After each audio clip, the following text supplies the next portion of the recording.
Welcome to the Myofascial Health Podcast, hosted by me, Unu. Follow along as I explore the depths of John Barnes Myofascial Release approach on my road to mastery. Along the way, I'll be sharing the lessons I learn as I open my myofascial release practice in Austin, Texas, so that you don't have to make the same mistakes I do.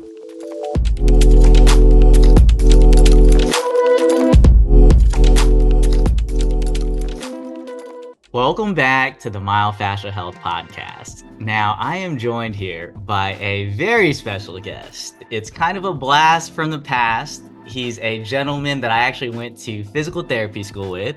So we both graduated in 2015, and he's been a physical therapist since 2015. He's also a life coach, a healer, a spiritual being. He's Mr. Namaste, aka Devesha, aka my honor to introduce Devon Ehrlichman. Thanks so much for joining me on this podcast. Yes, it's a pleasure. It's awesome to reconnect and happy to join you on this journey. Absolutely. Now, I remember physical therapy school, and it was such a long time ago, more than 10 years ago. And, when you go into school, there's certain constructs that you have to follow and abide by. And I saw you very much as kind of a free spirit. Obviously, we had to do what we needed to do to pass the tests and get the grades so that we could get our license. But I could very much tell that, hey, we're not necessarily the same. And I know for me, I got in trouble because I hated the dress code and I was stern. I'm like, dude, I just want to be comfortable. We're just taking tests. We're not trying to impress anybody. We see the same 35 students. But because I went against the grain, I got crucified. I remember we had a student meeting and I brought that up because I was like, I don't want to have to dress up all the time. Like if there's a guest lecturer, then obviously I'll wear a suit and tie and all that. But if it's just the regular students, I couldn't get myself to do it. And looking back, I don't know that I would have done anything differently. I know that I would have handled certain situations differently, but that kind of like person who, when you don't see something that you necessarily agree with and you question it, I think that's something that gets stifled, especially in education. You get taught what the world is and what it's supposed to be. But oftentimes that can take away from your natural essence, your normal curiosity, and your joy. How would you share our physical therapy experience was in school? Yeah, I remember that vividly, man, that you were pushing the boundaries and, you caught some slack for it, but I do respect you for, kind of doing what you felt was right for you. So I have respect for you. And yeah, I can agree on a lot of levels. School for me just has always been a challenge. The learning style never was really how I learned well. And for me, it was apparent when I was actually in grade school, like young. And I recall in third grade, even having anxiety going to school because I just didn't feel like I knew enough. It was vivid, and then even through high school into undergraduate. And then, the idea of going to grad school was very daunting just for that simple reason of like, I don't learn like everybody else. For me, it's experiential, sitting in front of a class, listening to someone. There's some learning abilities that happen there naturally, but, it was never something that felt like completely in alignment. Nonetheless, I saw it as an opportunity that a platform is so crucial to be able to give your gift, whatever it is, whether it's business or whether it's in the healing arts or medical field or anything really. And so, kind of, you have to sacrifice certain things, right? Like at the end of the day, it's okay to have your own identity and your own ideals, but there is some construct, there are some boundaries that need to be, kind of played within. Otherwise chaos might exist, right? Like you can't wear a clown suit to class. Like that wouldn't be appropriate, right? There's a level of, you have to kind of play the game. Otherwise, it doesn't really work that well. So, I kind of consider myself as a chameleon. When you said, what do I identify with? I should have said that. Okay. Because realistically, I've always kind of been able to put, my foot in one, side, and then also the other, whether it's my spiritual upbringing being a little different or conforming to like the normalcies. But, school was a challenge. I felt like, us being the inaugural class, you didn't mention the fact that we stepped into a very uncertain, experience. It was the first timers. And so, we were guinea pigs, but I also feel like that's, was a special thing. We kind of were able to mold something. And I don't know if you know too much about what's going on in San Diego State. I'm a little detached, but they're one of the most sought after PT schools in California now. And, we can be part of that class that started it all. We have that under our belt. So yeah, I feel like I like to conform, not to create conflict.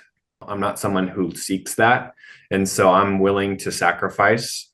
But in my heart of hearts, I know that there are certain things that I don't agree with. And so for me, it's always been a challenge because I'm trying to find my way in something that doesn't completely align. And so I use that in a way, the schooling, getting eventually getting the license, to now, years down the road, being kind of in a position where I can start to create something, hopefully of my own.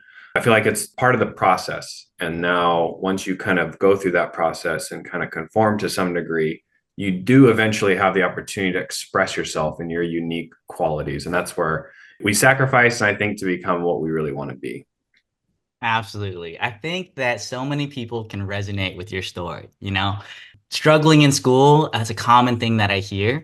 And I grew up Asian, and for us, the standard was an A. If you didn't make an A, you were failing. And so there was a very high level being studious, making sure you got the good grades.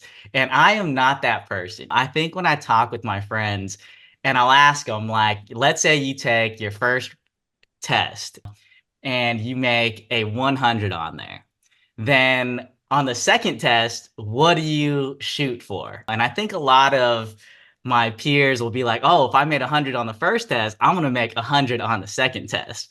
Whereas for me, I was like, dude, if I make an 80 on the second test, then that averages out to a 90. And it even gets more granular than that, because I'm like, a 79 will equate to an 89.5, and that will round up to a 90, versus just being like, why don't you just use all that energy to do the best that you can? But that's just who I am. And I also had struggles early on in school. I think I had spoken to a patient that I had who I was telling them that when I was growing up, I was struggling with reading and writing. And I remember there was this specific exercise where we had to cut out words and rearrange them into a sentence.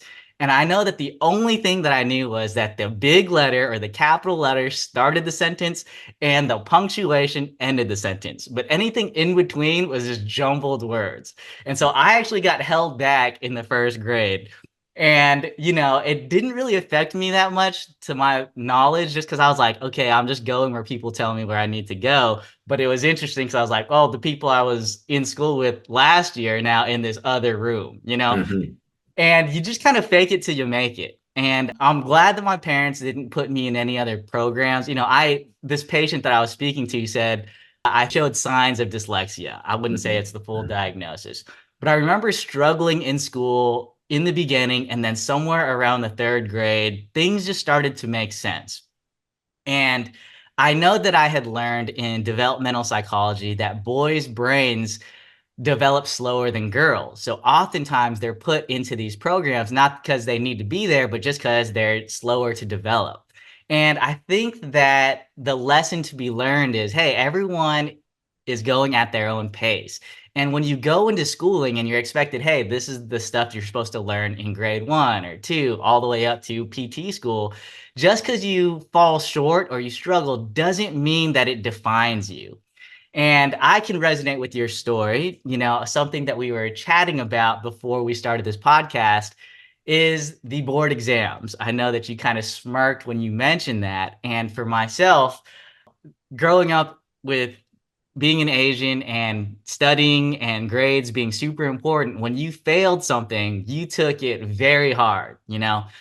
And so for me, It took me 3 tries to pass the board exams. It took me 3 tries to also get into PT school. So these feelings of failure or rejection or thoughts of, hey, I'm not good enough, those are normal feelings to have. And if anyone's going through that chapter where you're feeling those things or thinking those things, just know that it's normal. It's only a moment in time and it doesn't define who you are. Can you elaborate on your own feelings of whether that be insecurities or fear of failure, anything along those lines with the board exams?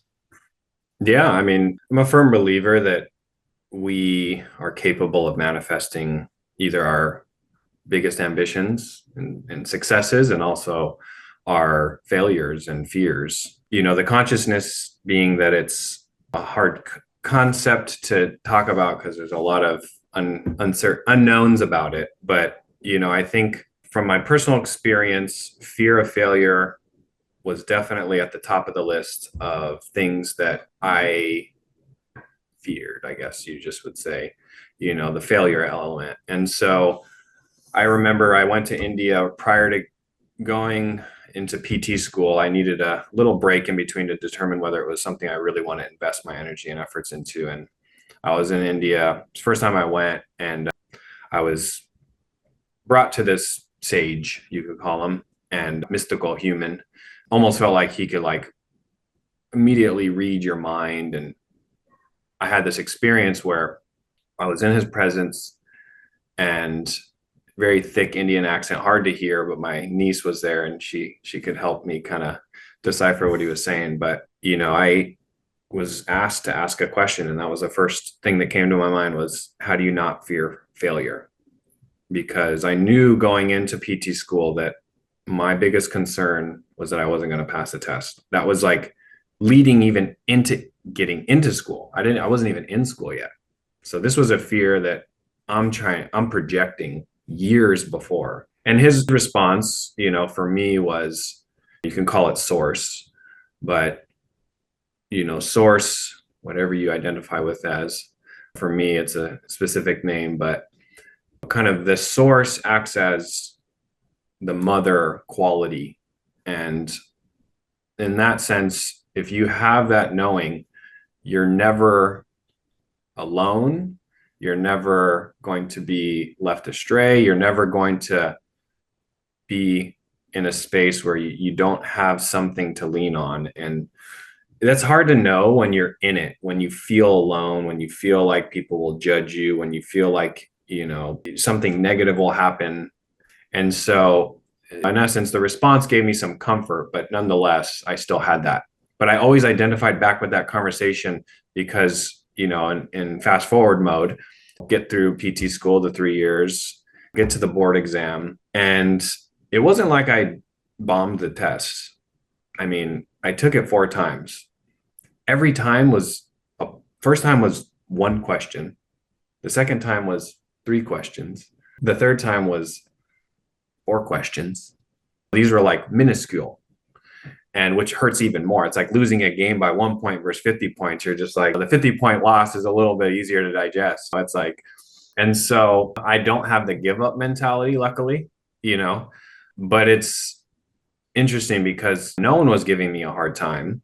No one has ever really given me a hard time. I think a lot of us do have the parental complex of living up to parental standards, even if it may not be something that they're putting an extensive amount of pressure on. I think it's normal to want to live up to those individuals in your life that either raised you or you look up to. Conquering fears is a big, I think, thing in our existence as human beings that help us surpass and get over these hurdles that are holding us down. And so luckily I didn't give up. I realized that I have to do things differently.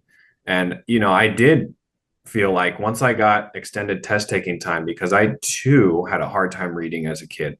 I was not diagnosed with dyslexia, but I am pretty certain that I have word letter mix-ups. And the test anxiety, I learned, is a thing. It's not just a thing that people talk about. It's diagnosable. And those pressures that come about with time and just whatever it is, they affect our consciousness and they affect our brain and how we're functioning in that time.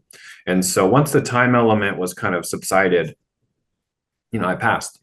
And so to your point, it's like when we're conformed to do it in a way that everyone else is supposed to do it all the same way, that just doesn't even make sense as human beings. Like we're all different, right? And I get it. You can't make something unique for every single person when you're trying to have this system, you know. But I will say, like, getting past that hurdle, it was a big step for me in kind of letting go of that fear. And I still, to this day, I think am concerned what other people think, that element, and all those things that I think through through the aging process of life, you start to shed those things. But and I wouldn't change anything either. I think that experience doesn't define me, but it definitely helped shape me into like a stronger, more resilient person. Absolutely. And let me ask you, how did you feel when you finally passed it? I was elated. I mean, I remember sitting in the car. I had a phone call with one of my best friends and his partner at the time, and they knew that how hard I was working. I mean, a lot of people in my close circle knew how hard I was working, and just it's nice to when people rally for you, and you feel the support, when you go through challenges and like you overcome. And I remember that specific moment. I was like covering the screen, trying to like slowly look at it. It was like traumatic. I did it 3 other times, and the result, it's like that feeling in your chest that just like sinks. And then the opposite feeling when you kind of rise up. You appreciate things so much more when you have that context, right? Absolutely. Absolutely. I know that when I finally checked my email and it said that I had passed, I was like over the moon because like you're right. People are like, "Oh, did you pass? Oh man, you didn't pass." And you know how sucky that feels. It's like a heavy feeling. It's like, dude, am I going to get through this? I've tried this before. And I would say if anyone is going through this chapter where, hey, we're just not good standardized test takers, or at least I'm not. And I know that like when that happens, because the questions that they ask are like, what is the best of the answers, right? And it's like, it could be a variety of different things, or I could rationalize that, but there's a specific answer that they want you to pick. And they say, hey, because when you're out in the real world, then, there's going to be multiple options that you can go through. But I'm like, there's no way to judge how good you are as a, let's say, physical therapist based on your test score. Because there's a difference between learning how to ride a bike and then actually riding a bike. Like you can read as much as you want about, oh, this is how you ride a bike. You got to hold your balance. You got to steer this way. But until you get on that bike, you're not going to know. And so just know that no test defines anybody. But it was very important for us to pass because we needed it to get our license. And, I think something that I hear oftentimes is like when you fail it or when I failed it, it's easy to focus on the negative, right? I had failed it twice and I sensed that my thoughts were around, dude, you failed this twice already. And there's a negative pull with that. Versus if you could just reframe your mind, and that's all it is. It's a shift in perspective of saying, well, you know what? I have 4 more tries to get it right. And just focusing on the ability you have to gain things, because we all have a tendency to focus on the negative. We could get 9 things great in our lives, but there's that one thing that bothers us, and then we focus all our energy towards that. And then what you notice is, oh, well, then you get these negative things because that's what you're focusing on. Now, we passed it. And for me, when I look back on that, I see that it set me up for very certain opportunities that I wouldn't have otherwise gotten. So it took me 3 tries to get into PT school, and it's the same thing, like you don't get in the first try, you try again, and you're having to ask your professors or whomever for the letters of recommendation, and it just is like this bad feeling that you get. But when I finally got in, I got into San Diego State. And I would say more than going there, about the program, it was an opportunity for me to live away from home and you grow through those experiences. But the most important thing that I think I got from my San Diego experience was the people that I had met. So whether that's you or my good buddy Jack, I had developed a good relationship or friendship with him. And then one of our common mentors, Arturo, He played a very pivotal role in my life. I'm sure you could say the same because he taught Mhm. me how to feel for the first time. I think in school we learn, oh, these are joint mobilizations, or this is how you do a special test. But he was the first person who introduced me into myofascial release, where he was like, well, feel the body. What is it telling you? Are you going back to the same spots because that's out of habit? Or are you feeling a sense to go somewhere else? And he taught us how to do it in a more aggressive way. And it was, heavier pressure. But what he taught me was that fine line of what's enough and what's too much. I remember vividly that, I was a student and a student intern, and he was my clinical instructor.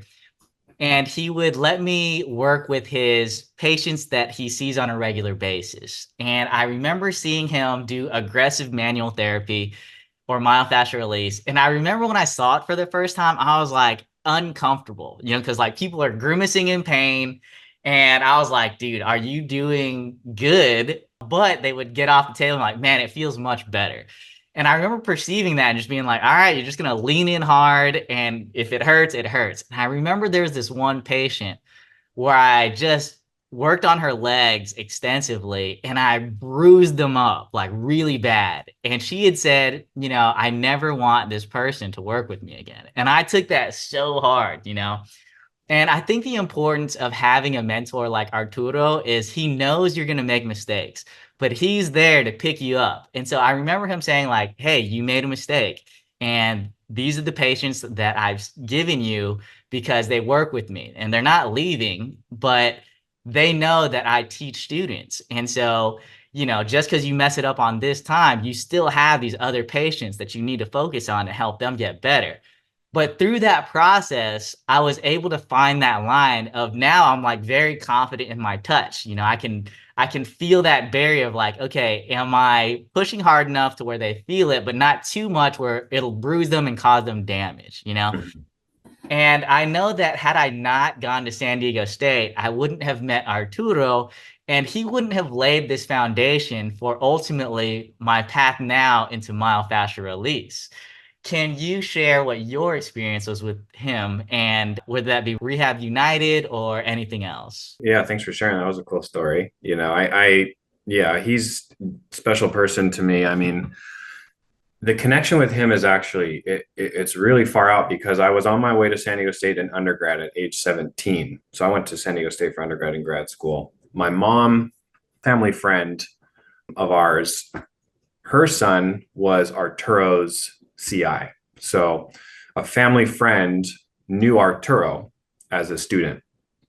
That family friend also went to school with Sean Hill, the owner of Rehab United. So on my way to school, with wet behind the ears, just no idea what I was even embarking on in my life, there was already a connection to Rehab United that I didn't even know existed and to Arturo. Fast forward a few years, and by the way, he spoke highly of Arturo. I got this guy, Arturo I mentored that now works with Sean, who owns Rehab United. He's like a genius. So that was just like planted seed. A few years into undergrad, I wanted to kind of become an aide and got connected with Rehab United. And so I was an aide at their first location, and right away he stood out. It was kind of that humble cockiness element that he rolls with, that like everyone respected him because he has genius qualities. He has, as he says, even photographic memory. So, those type of people who can just remember everything. For being in the medical field, if you can remember all the bones and muscles, you're already ahead of the game. And so that experience as an aide solidified, because I didn't even know what physical therapy really entailed. I had never gotten it. I had countless injuries. Never had I gone to PT. I just, for some reason in school, you pick a major, that was it, pre-PT.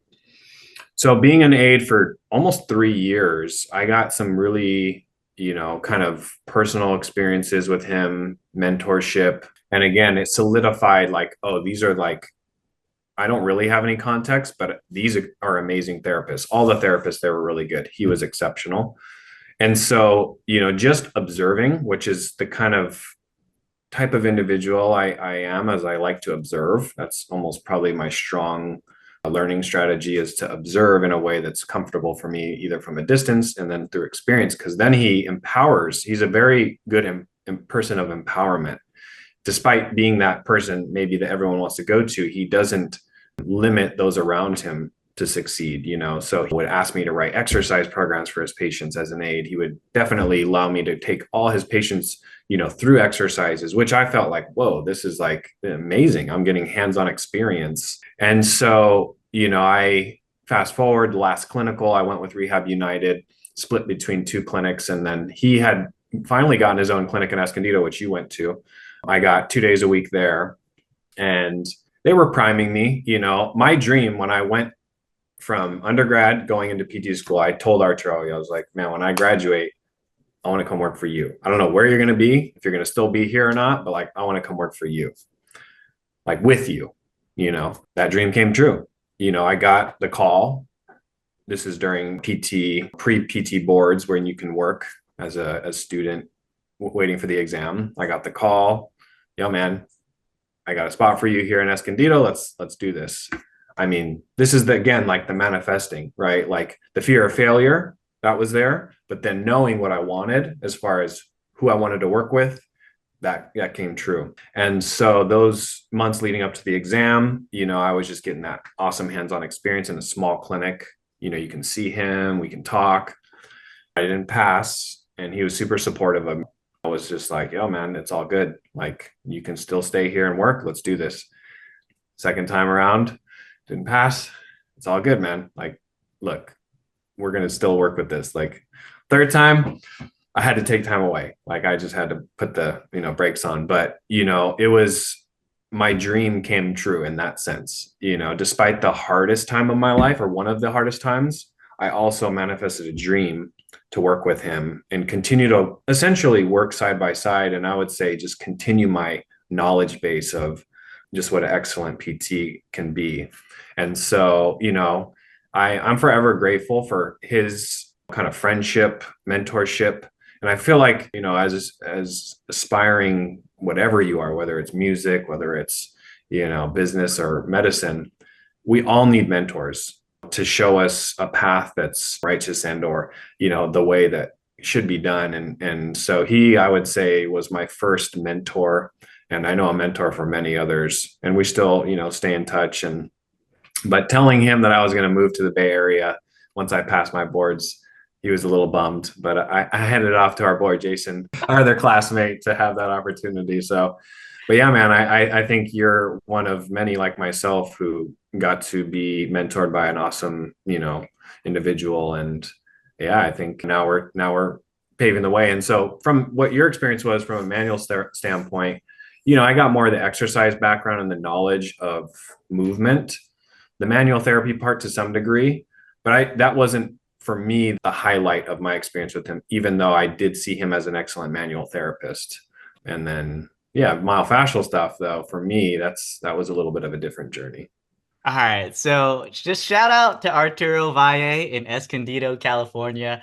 It's rare to meet someone who really just wants the best for you without any strings attached. And I know that I grew up in that period of time. And not to say I didn't learn the exercise prescription part. And did you end up going through the fellowship? I had the CAFS. I didn't get the gift fellow. Okay. So the Rehab United physical therapy clinics, they use what's called applied functional science. And that was started by Gary Gray and Dave Tiberio. And I actually went through the fellowship program while I was a student. And so I was going through and learning from Arturo, but I had heard so highly about his manual therapy skills from you and Brittany. And I remember just being like, telling our director of clinical education, I want Arturo for my last clinical rotation. So it was like a 4-month long rotation, and I learned so much. But during that time, I was also going through the gift fellowship.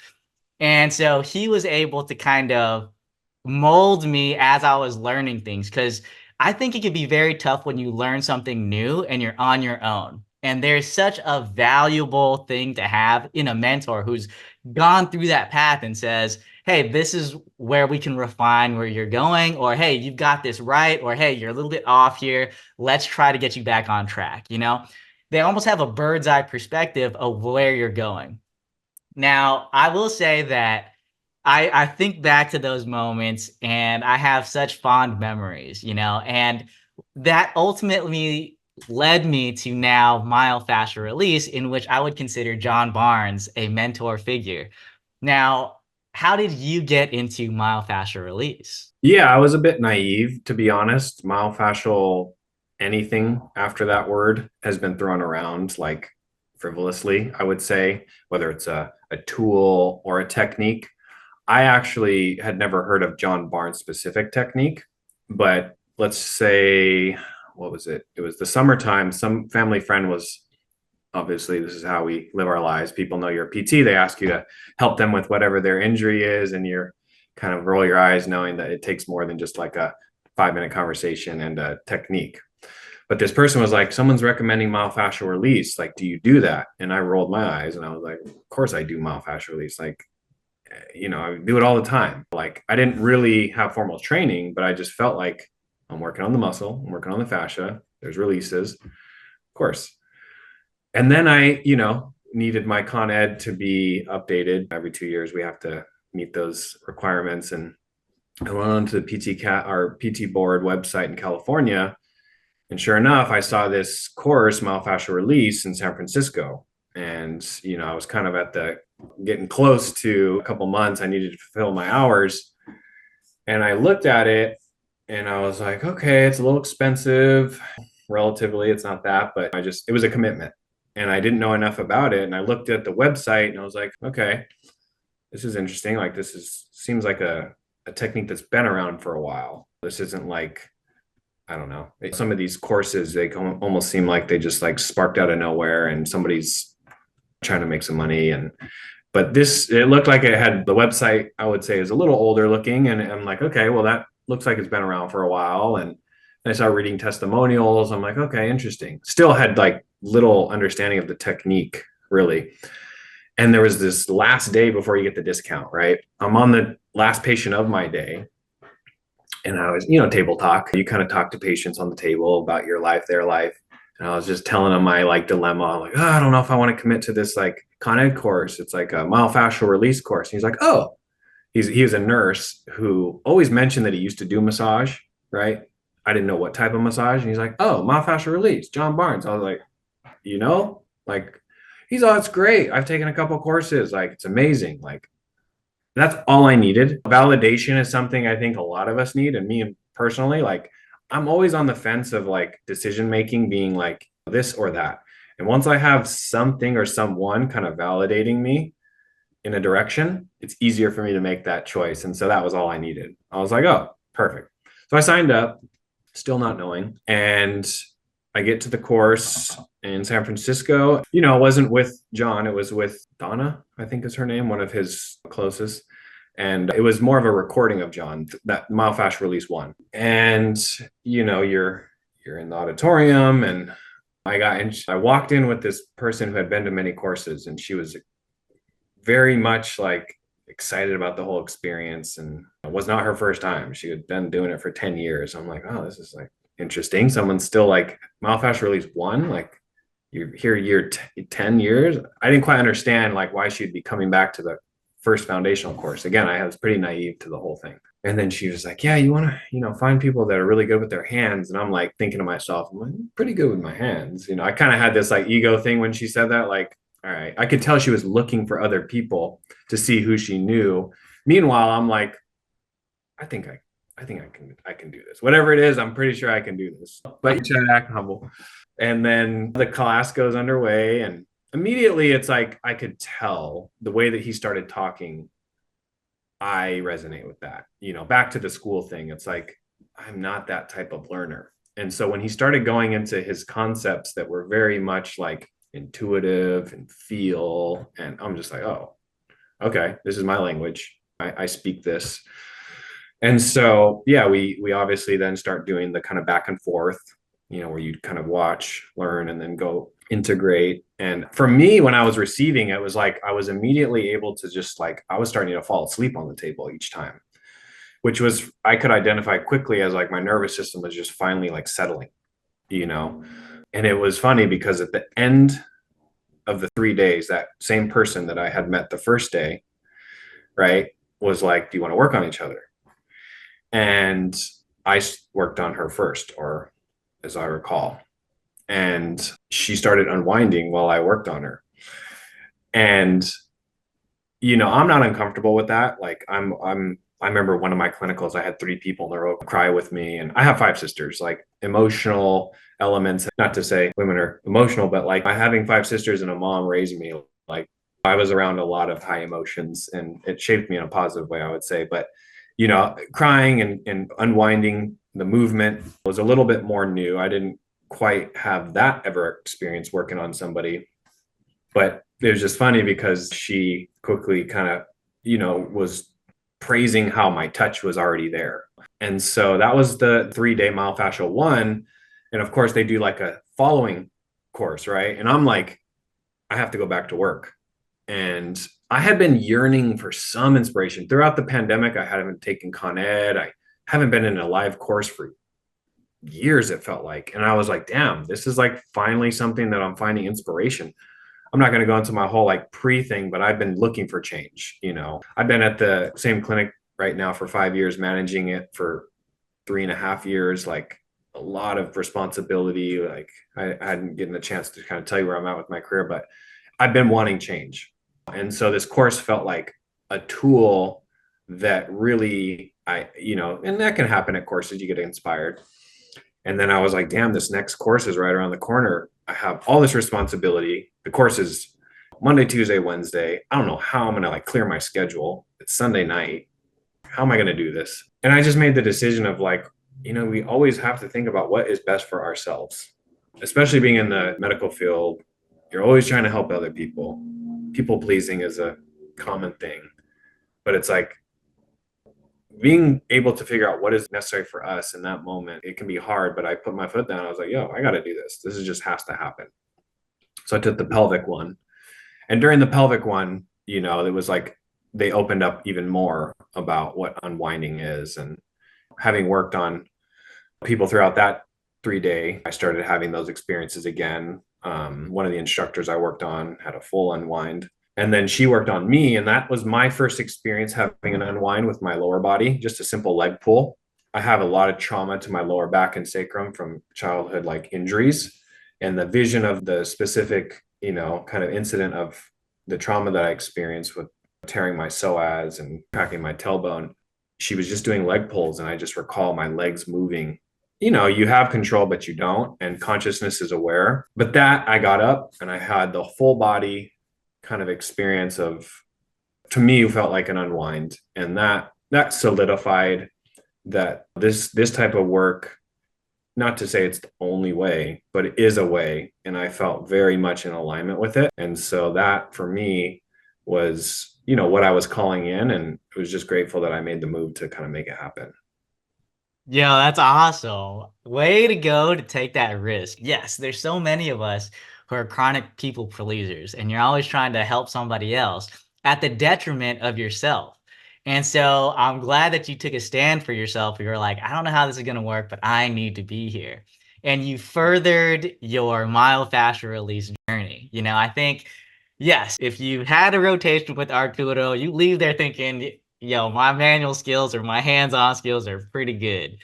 But it was so different to take a myofascial release seminar, and I have yet to take the DVD course. I've mostly taken courses taught by John, and it's very different, because I think you become a different person. It's like these downloads that happened really just challenge your belief systems. And you can go back to your old belief systems, but you now know that there's a different reality, a different possibility. And once you start learning the principles and living them out, you realize that you shed all of these, whether it's fear of failure or these things that like get projected onto you from society. And you're like, hey, it doesn't have to be this particular way, and it's so cool to hear that you also had the ability to facilitate an unwinding and then feel it in yourself. I think some people who are so deathly afraid of letting go of control, they don't allow themselves to unwind. And you're absolutely right. You're still in control. You're conscious of what's going on.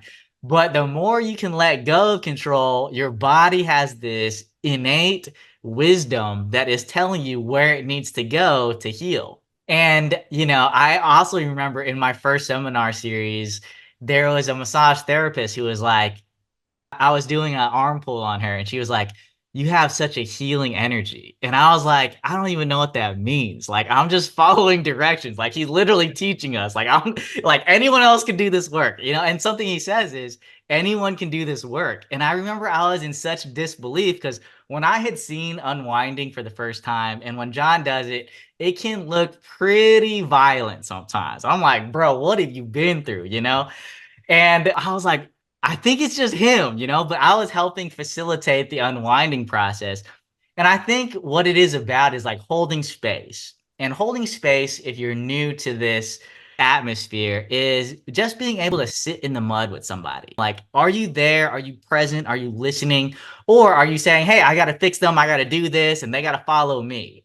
In which case, there's usually a mismatch of energy. And even though they might not say it, they will feel it. And that will disrupt a sacred kind of healing environment.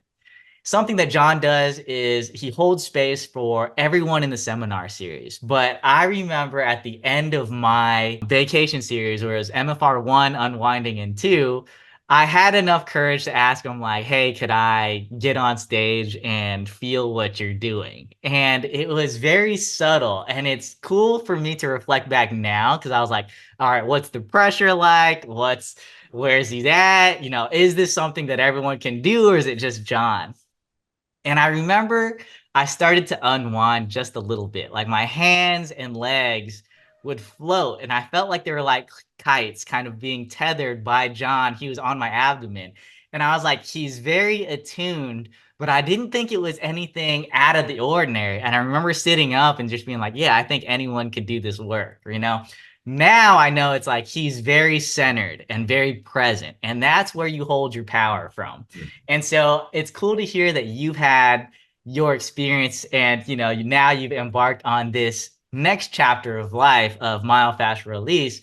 I think that it helps with all facets of life. When you're like, yo, this person has been taking myofascial release seminars for 10 years and they're taking the beginner course. It's like, it's such an important thing to repeat courses because it's not just the rudimentary things that you might learn in like first grade where you're like, okay, you're learning addition or subtraction or shapes or whatever. It's like you are a different person when you now have repeated the course, that different things will resonate with you. Things that have been said before mean something different because of the chapter of life you're now in. I just recently retook Unwinding, which is quote unquote a basic course, for the third time, and Donna taught it. And I was reminded of not only, hey, this is what it feels like to be present and centered again, but different lessons now stood out to me based on the chapter of life that I'm in. So if anyone has that thought of like, man, should I repeat or not? One, if it's in your city, dude, if you don't have to pay for a flight or a hotel or all that stuff, I would take it. And then they do such a wonderful thing in offering repeated course for 50% off. It's like, hey, we want you to repeat. We want you to continue this work. And that makes it much more like manageable, because it can be expensive. And I was there when I was like, dude, the course is expensive, the hotel's expensive, plane tickets, all that's expensive. But it's allowed me now to create a myofascial release practice for myself that now serves the life that I want to live. I think so many times we get into situations where we're working to support the life, like the life that we want to live is secondary to the job that we have. And we say, we have to work to make money, yada, yada, yada. Whereas, yes, I mean, obviously finances are very important, but myofascial release allows you that opportunity to build your own practice if that's what you feel like is in your path. Only you can answer that. And I would just say sometimes it feels good to get validated about certain decisions, But ultimately, for me, I have to make those decisions for myself, because if I make a decision because someone said, hey, you should do this, and I know that they're looking for my best interest. So for example, starting my own physical therapy and myofascial release practice, I don't take insurance. And my mom and my brother are like, you don't take insurance. How are you seeing people? If you took insurance, you get way more patients, yada, yada, yada. And I know that they have the best intentions. They want the best for me. But I know that for me, it's like, I can't have the time to talk with insurance companies and beg them for reimbursements when their job is to keep as much as they can, you know? And I remember just trying to check my own benefits for my insurance, and that took me an hour. So I was like, dude, there's no way I cannot call an extra hour for every patient that I have. But that was a decision that I needed to make for myself. And so now I've continued to grow my practice, and it being cash pay. People will pay the amount that I want to charge because they know that the result is very different versus a insurance-based clinic where they're getting seen with 2 to 3 different patients at the same time, and it's just a protocol that they follow, you know, and there's nothing wrong with that. And if you do choose to take insurance, then that's totally fine. But for me, at this chapter in my life, I just don't have the time to do that. And again, I'm not going to do that to please this potential patient, whereas I could just focus on my energy towards the patients who are willing to work with me, who are willing to pay more and not use their insurance because of the result that I provide or the experience that I provide.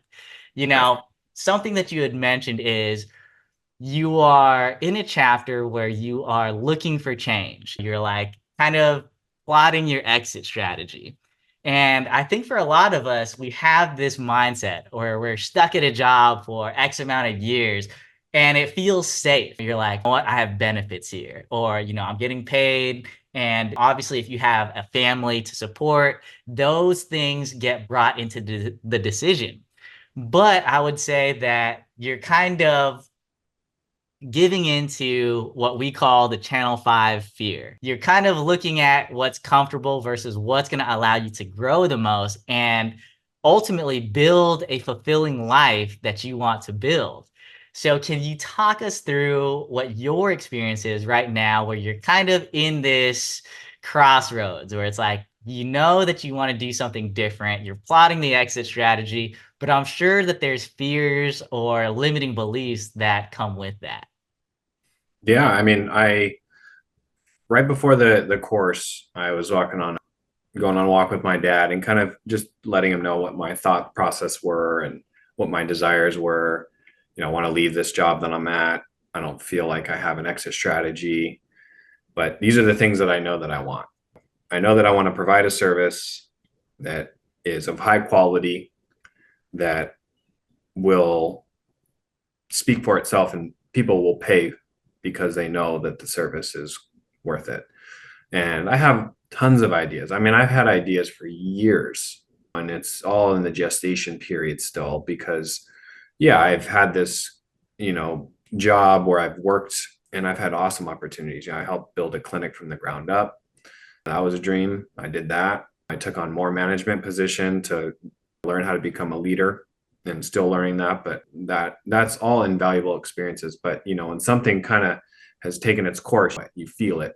And that's where it's been for me. And so last week, put in my letter of resignation with a backup plan. You know, I've been wanting a sabbatical badly for a minute, and I've given myself that grace period of 6 weeks. Where I live, I have a PT clinic 3-minute walking distance away for me. And, you know, my strategy right now is I have this job offer me a position with what I wanted financially just to keep me stable. And having done the course, I've been implementing some of the strategies and techniques with every patient almost. You know, it might not be a super long period. I get 30 minutes with people at my current position or job, an hour eval. So I'm able to implement myofascial techniques, whether it's just simple pulls or different techniques that we've learned. And so it's been this kind of continuous process of practice. And that's how I'm kind of viewing, I'm going to step down from management, go into a PT staff role, and just continue with the practice of it. Because for me,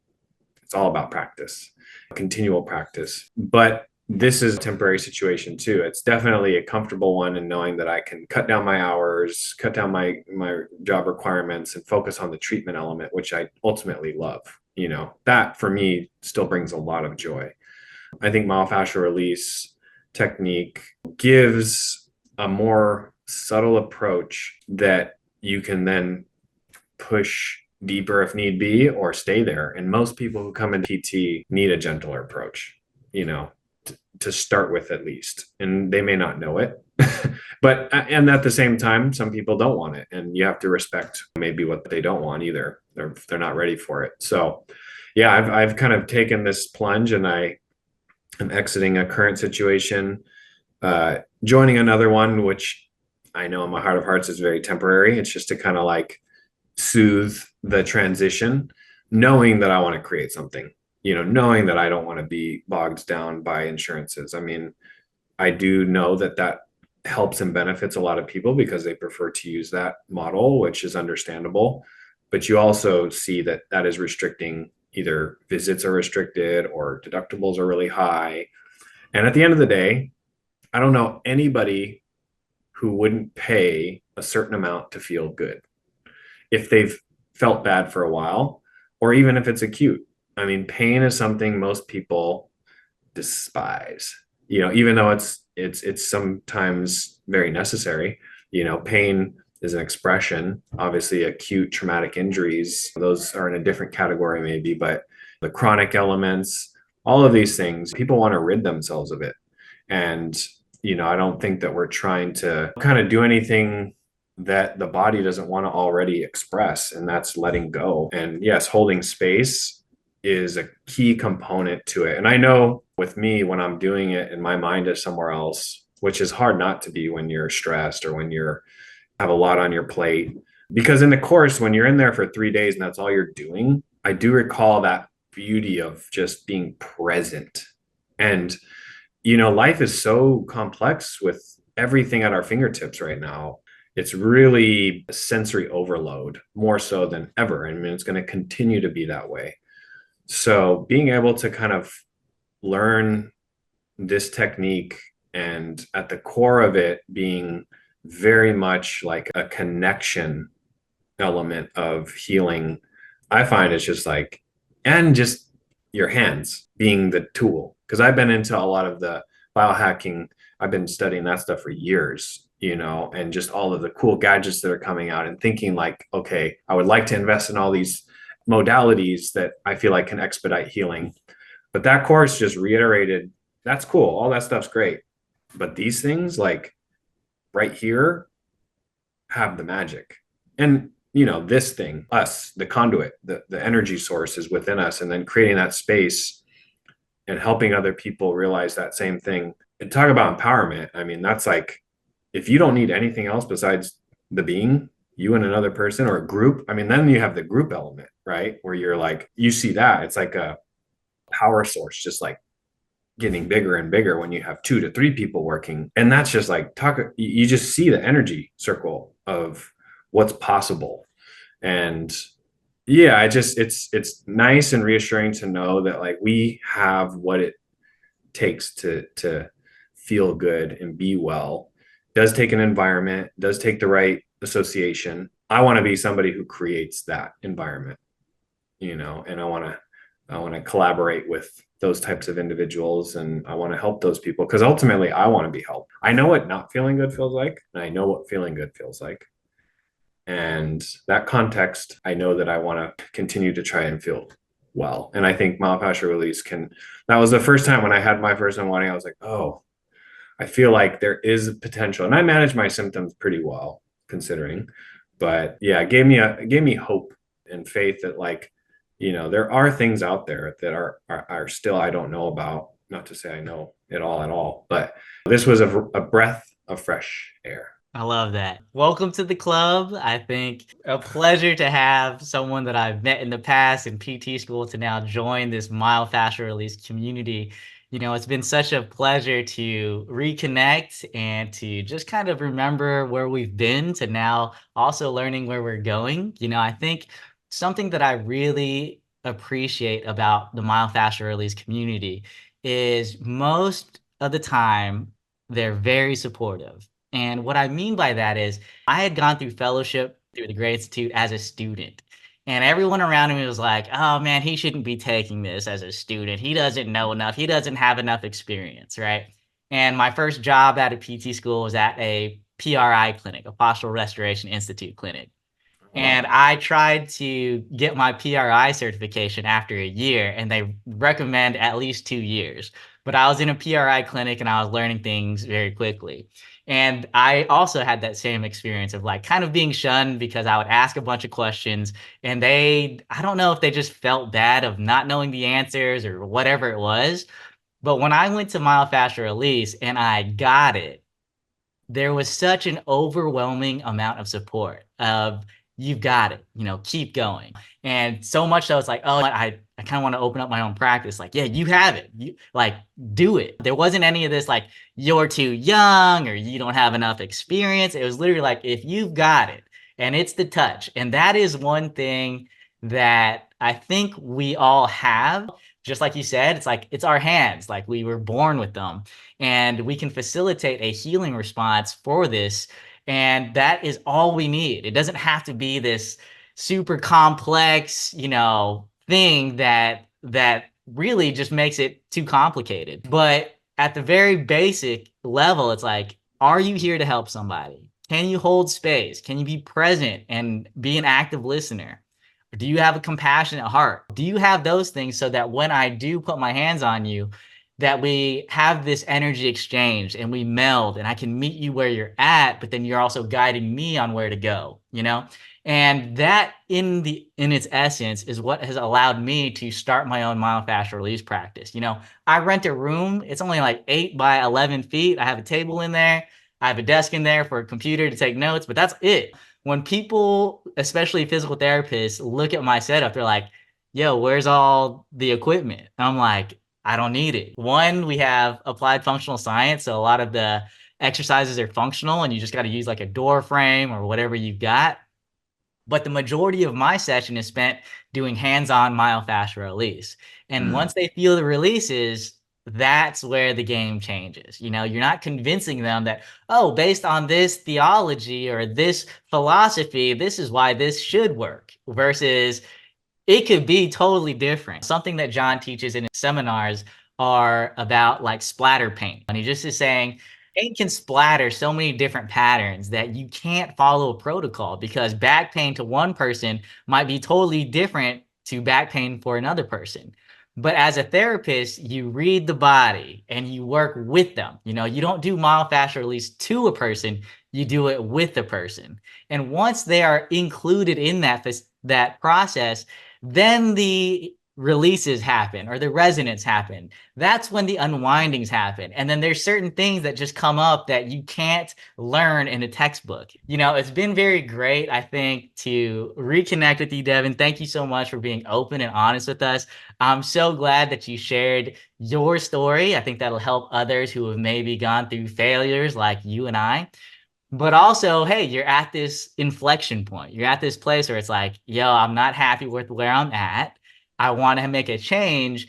And for me, the next step is, hey, instead of having a director role, then I go back to a staff PT because honestly, that's just a title. Like you're just working your ass off, but it's just a title. And I think you don't have to go and jump all in if you don't want to. I think it would be very rare for someone to be like, I'm going to quit everything I'm doing and I'm going to do this myofascial release thing and seeing where it goes. Not to say that it doesn't happen. That can definitely happen. But more often than not, you do a smaller, whether it's a part-time job or something where you can have some extra energy at the end of the day or the weekends to build out your side hustle. And then just know that like part of this community, everyone wants you to succeed because the more you succeed, the more we spread this work. And I do think that this is authentic healing.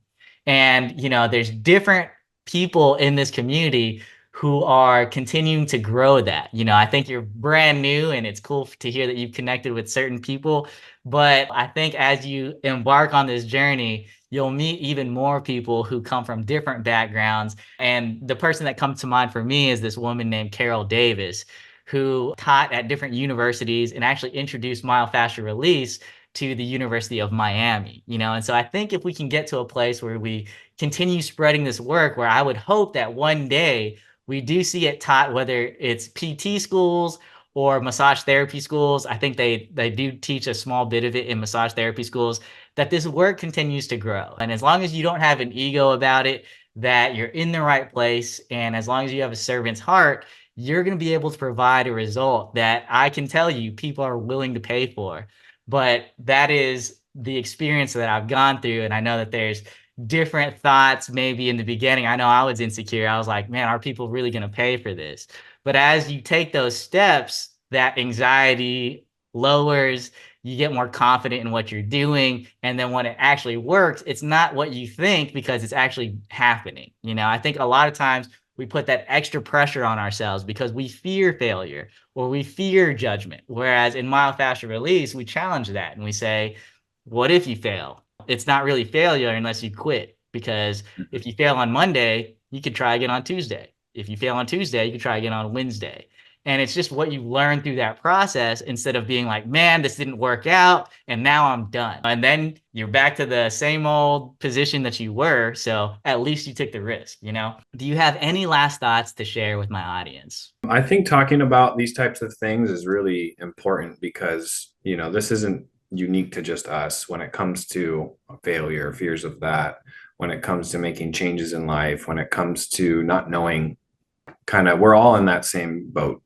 And I feel like, I'm excited about the unknown instead of trying to be fearful of it, because there's just so much that's yet to be experienced. And that to me is what life is worth living for. It's like, sure, we can get into monotony and repetition. And that's also something that's good, being consistent, doing that daily to kind of build up whatever it is that you're trying to do. But yeah, taking that leap of faith, just being willing to kind of constantly be a learner. I think that's, something that if we all can have that, and I know myself included, that kind of like child's mind, where always capable of learning. I know that's for me going to be this next phase, is taking those leaps of faith.